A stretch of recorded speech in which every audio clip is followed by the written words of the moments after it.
25 सितंबर को विश्व विख्यात जिज्ञासा समाधान कार्यक्रम में देश भर से आई महिलाओं ने निर्व्यापक मुनि पुंगव श्री सुधा सागर जी महाराज से अपनी जिज्ञासाओं के समाधान पाए।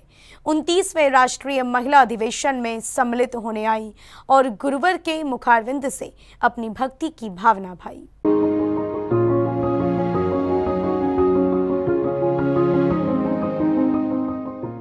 ये दृश्य है 25 सितंबर की शाम निर्व्यापक मुनि पुंगव श्री सुधा सागर जी महाराज सत्संग के विश्व विख्यात जिज्ञासा समाधान कार्यक्रम के। सागर स्थित मुनिवर के चातुर्मास स्थल भाग्योदय तीर्थ पर 29वें राष्ट्रीय महिला अधिवेशन में सम्मिलित होने आई हजारों महिलाओं ने मुनिवर से जिज्ञासा समाधान प्राप्त किया और इस ऐतिहासिक अनुभव को हमेशा के लिए अपनी स्मृतियों में संजोया।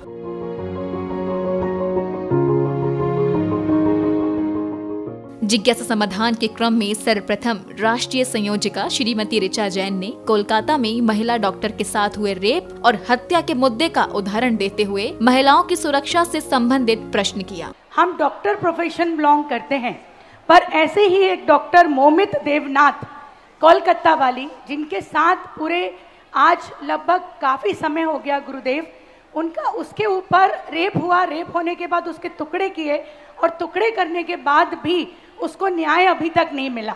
इस भारत देश की यदि न्याय व्यवस्था की हम बात करें तो वो आज भी बहुत वीक है गुरुदेव।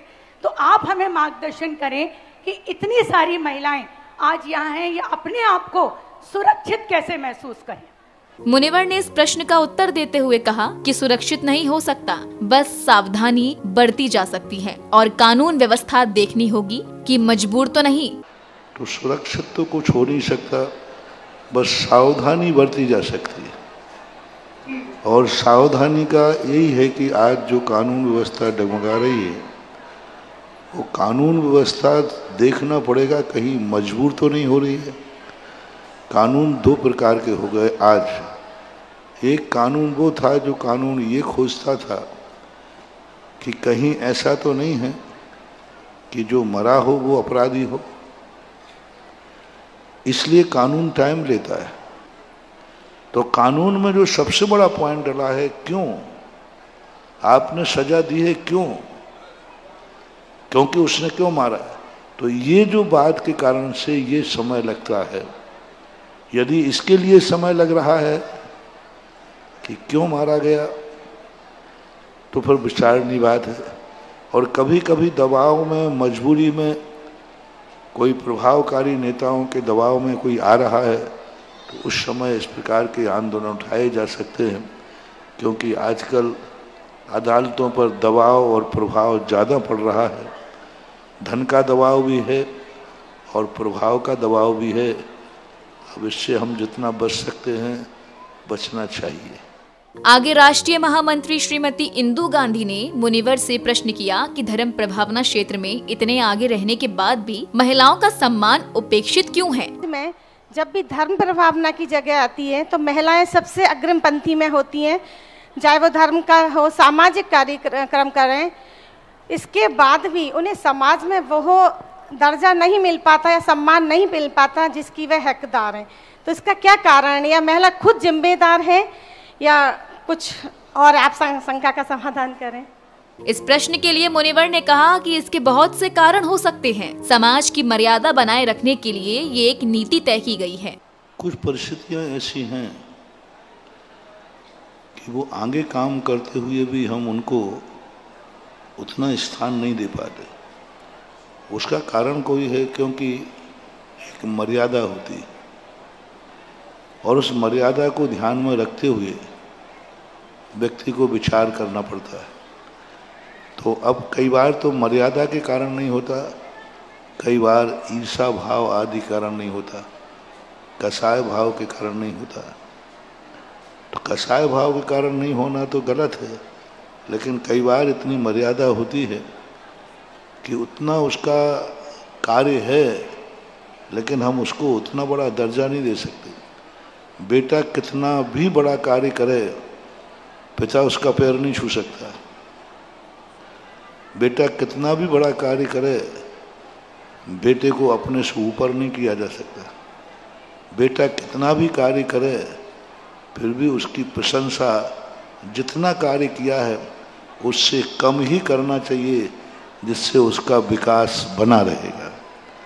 तो ये नीतियाँ भी कुछ ऐसी हैं कि यदि महिलाओं को ज़्यादा अति उच्च स्थान मिल जाएगा तो कहीं ऐसा ना हो कि स्वच्छंदभाद हो जाए, जैसे राजा दशरथ ने कैकेयी को इतना उच्च स्थान दे दिया। उसने काम बहुत बड़ा किया था, राजा दशरथ बच नहीं सकते थे, बचने का सवाल ही नहीं था, और राजा दशरथ ने को उन्होंने बचाया। तो काम तो सर्वोच्च था, तो उन्होंने सम्मान भी सर्वोच्च दे दिया, और सर्वोच्च सम्मान देने का परिणाम ये लिखा कि अयोध्या में क्या हुआ सब मालूम। तो भले सर्वोच्च काम करे, लेकिन सर्वोच्च सम्मान न मिल करके सेकंड सम्मान मिलने पर एक मर्यादा बनी रहेगी। यही बड़ों और छोटों में नीति है। जिज्ञासा समाधान के क्रम में मुनिवर ने उपस्थित श्राविकाओं को मात्र छाया खोलने की प्रेरणा देते हुए भ्रूण हत्या और बालिकाओं की हत्या पर रोक लगाने का रास्ता दिखाया। और मैं तो कहता हूँ मातृ छायाएं खोलो, मातृ छायाएं खोल करके कम से देखो, दुनिया में जो पाप हो रहे हैं वे तो होते रहे हैं और होते रहेंगे। तुम कहो महाराज पापियों को नहीं रोक पाए, हमेशा से पाप होते आए, पर अपन तो एक ही कर सकते हैं, वे भली पाप करें, अनैतिक संतान पैदा करें, होती है, लेकिन वो तो पाप कर रहे हैं, तुम उस पाप के फल को गोदी में उठा लो तो तुम तो महान पुण्य के भागीदार हो जाओगे। कभी कभी किसी के बुरे कार्य करने से किसी का अच्छा हो जाता है। उन्होंने पाप किया और पाप के बहाने तुम्हें पुण्य करने का मौका मिला, तो ये मातृ छायाएं यदि खुल जाए तो बहुत सारे बच्चे अकाल में मरने से बच जाएंगे। एक श्राविका द्वारा महिलाओं द्वारा किए जाने वाले श्रृंगार के लिए प्रश्न किया तो मुनिवर ने बताया कि महिलाओं को कब श्रृंगार नहीं करना चाहिए। तो श्रृंगार का मनाही नहीं है, लेकिन उस समय भी ये देखना है श्रृंगार कब कहाँ करना चाहिए, कौन से स्थान पर श्रृंगार करना चाहिए।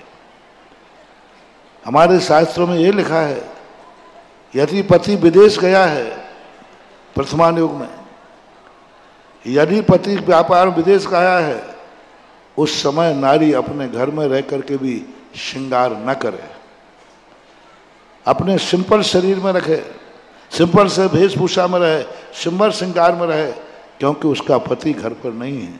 ये भी वर्तमान युग में आया। जब कोई व्यक्ति यदि बाहर बुरे लोग होते हैं, ऐसे स्थान पर श्रृंगार करके ना जावे जहाँ लोगों की दृष्टियाँ बुरी हों, निगाहें बुरी हों, बुरे लोग हों, ऐसे स्थान पर नहीं जावे।